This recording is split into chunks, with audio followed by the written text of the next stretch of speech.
अब्दुल्ला वो बच्चा है जिसकी मदर ऑफ कोर्स उन्होंने सोशल मीडिया पे पेज पे लिखा भी, हम खुद उसको देख के पढ़ के बड़ा तकलीफ़ में भी है, वो भी हमारे साथ होंगी। और ऐसे क्योंकि अब आगे आने वाले दौर में मैं आपको बताऊँ, आप और मैं भी अपना चेकअप करा लेना तो हम किसी न किसी स्पेक्ट्रम पे शायद आ जाएंगे। और मेरे साथ शो में मौजूद हैं फरियाल बरलास जो कि cofounder director learning hands rehabilitation centre हैं।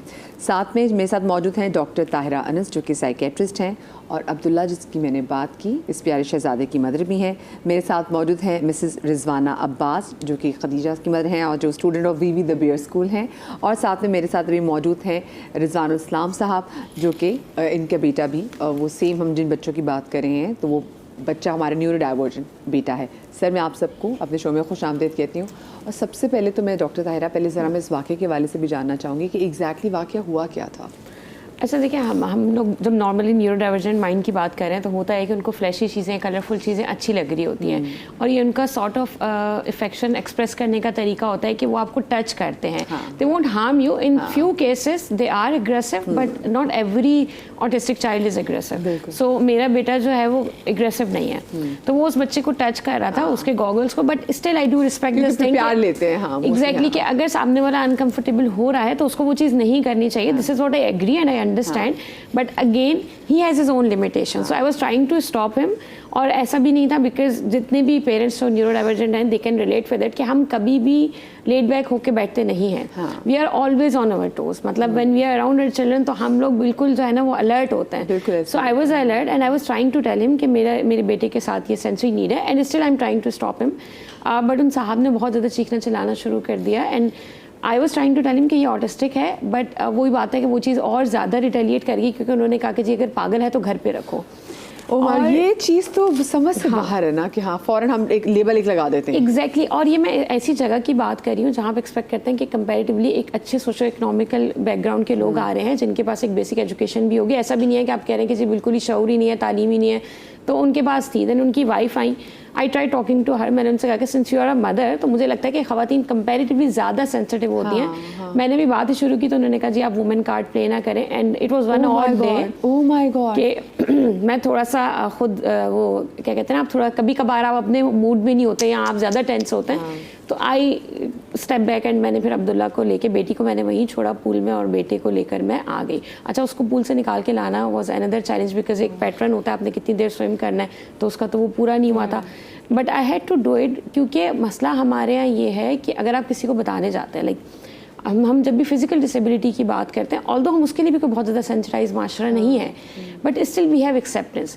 लेकिन मदिया हम जब अपने इन्वायरमेंट में देखते हैं, जब मेरे पास मेरा बेटा नहीं था तो मुझे ये चीज़ें, ये बातें इस तरह से फील नहीं होती थी जिस तरह से अब होती हैं, क्योंकि अगर कोई व्हील चेयर पर है तो स्टिल हम उसको थोड़ा मार्जिन भी दे देंगे, उसके लिए हमने रैम्प्स भी बनाए हुए हैं, उसको हम समहाउ अकोमोडेट करते हैं। लेकिन अगर कोई न्यूरो डाइवर्जेंट है, और देन अगेन जैसे आपने इंट्रो में बोला कि मैं खुद साइकोलॉजिस्ट हूँ, तो लोगों को ये लगता है कि यार ये तो बच्चा फिक्स कर सकती है ना, तो इसका अपना बच्चा ऐसा क्यों है। सो दैट्स द नोशन जिसके बारे में मैं बात करती हूँ कि इट्स नॉट ट्रू। मतलब मेरी साइकोलॉजी का it has nothing to do with my child diagnosis, he is on spectrum and then every child who is on spectrum is different, few are aggressive, few are not.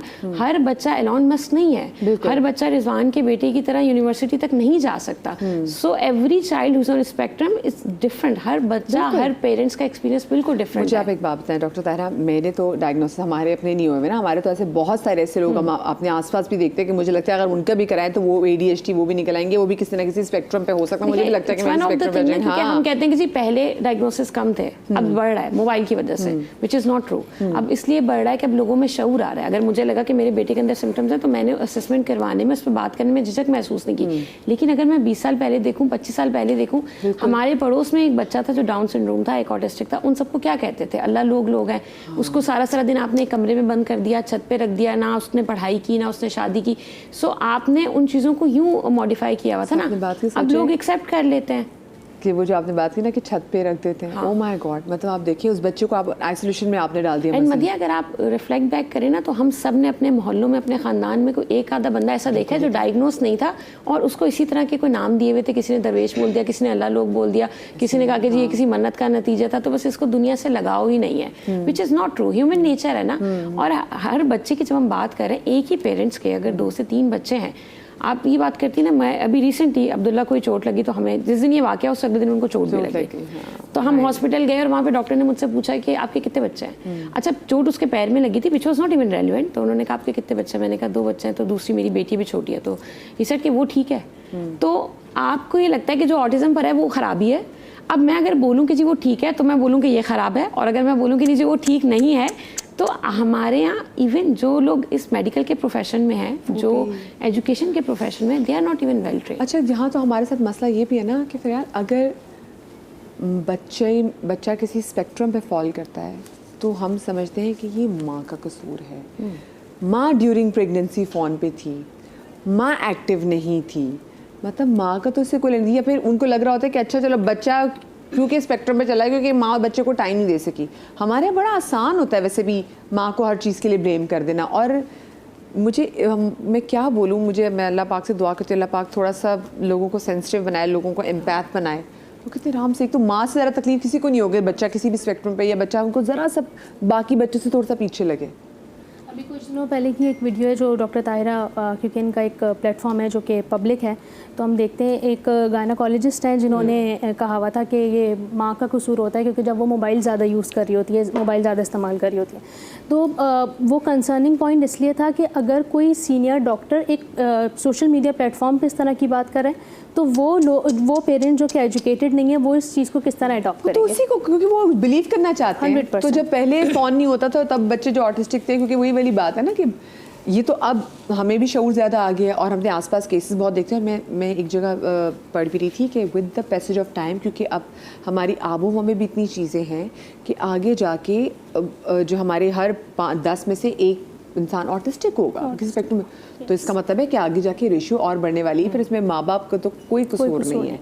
अच्छा, तो आप वही कहते कि अच्छा लोग रेडी नहीं है इस चीज़ के लिए, और डॉक्टर्स की भी आपने बात बताई। हालांकि अवेयरनेस बहुत है, लेकिन आई गेस लोगों को अब शायद एक्सेप्टेंस नहीं है, क्योंकि जितना अब सोशल मीडिया प्लेटफॉर्म्स पे लोग पब्लिकली आकर थेरेपिस्ट अपना टाइम निकाल के, अभी एक रीसेंट डॉक्टर ताहिरा का ही मैंने एक और पोस्ट देखा जिसमें वालदा ने किसी चीज़ पे इनको ब्लेम करा हुआ था।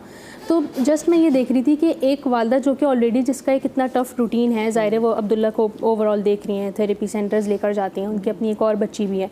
उसके बाद अगर लोग ये एक्सपेक्ट कर रहे हैं कि सब कुछ इन्हीं से पता लग जाए और उस पर वो नाराज़ भी हो रहे हैं कि आपने सही से जवाब नहीं दिया या आप कमेंट्स में रूड थी, तो वो एक चीज़ मतलब मुझे लगता है कि अब तो बहुत आसान है, जब मोबाइल का गलत इस्तेमाल हो सकता है तो उसका आप बेहतर भी इस्तेमाल कर सकते हैं। और अब आप सब कुछ आपके फिंगर टिप्स पे है, आप कुछ भी सर्च करेंगे वो आपको इजीली मिल जाएगा।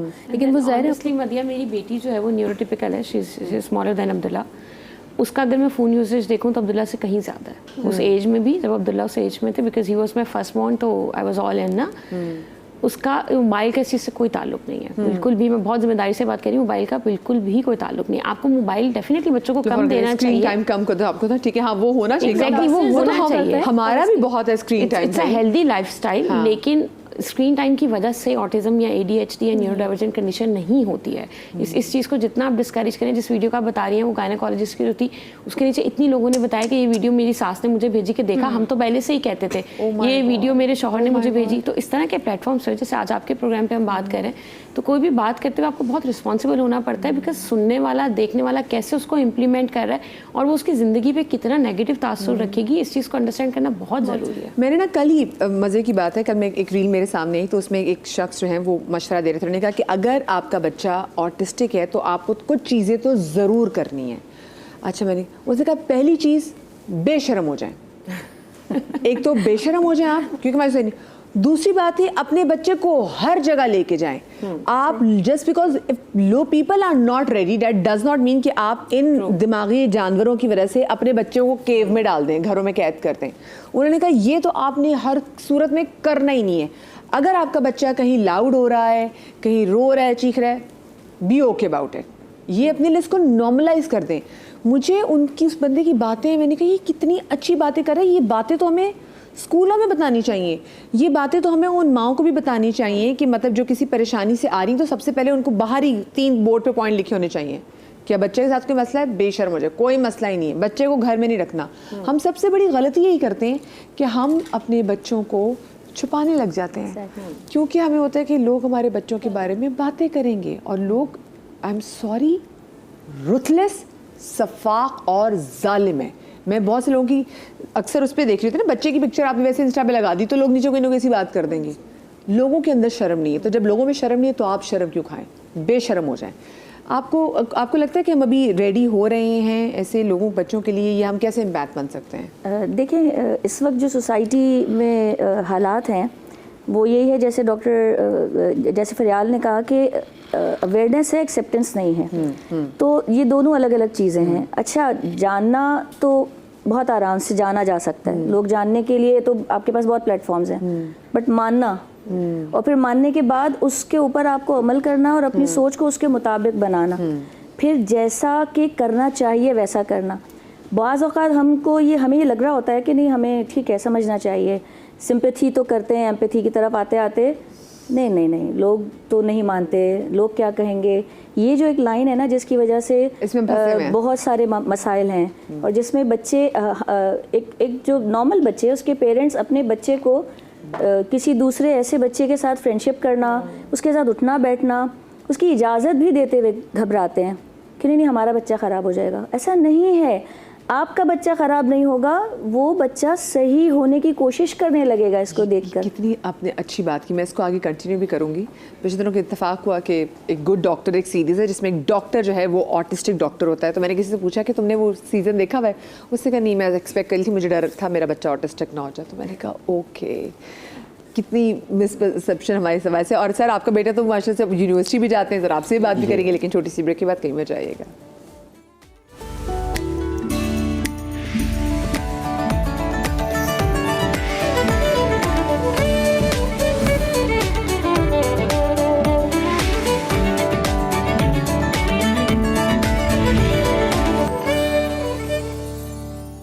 Welcome back after the break. और ब्रेक के बाद हमें उसामा कादरी ने भी ज्वाइन किया है, और जब भी हम स्टूडेंट्स और पेरेंट्स के हवाले से कोई मसले मसाइल होते हैं तो उसामा हमें ज़रूर ज्वाइन करते हैं। और साथ में अनीज़ा जो कि सीनियर थेरेपिस्ट हैं पढ़ो खेलो पाकिस्तान की, वो भी हमारे साथ यहाँ पर मौजूद हैं।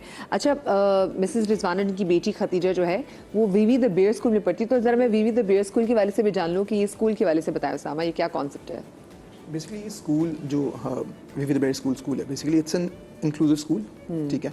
अच्छा, इंक्लूसिव स्कूल हम स्पेसिफिकली मेंशन करना नहीं चाहते कभी भी, क्योंकि इंक्लूजन कोई ऐसी चीज़ नहीं कि हम किसी को कोई स्पेसिफिक राइट दे रहे हैं या हम कोई किसी पे एहसान कर रहे हैं। इंक्लूजन दुनिया भर में, इंक्लूजन इज समथिंग जो कि है, हर बच्चे का राइट है।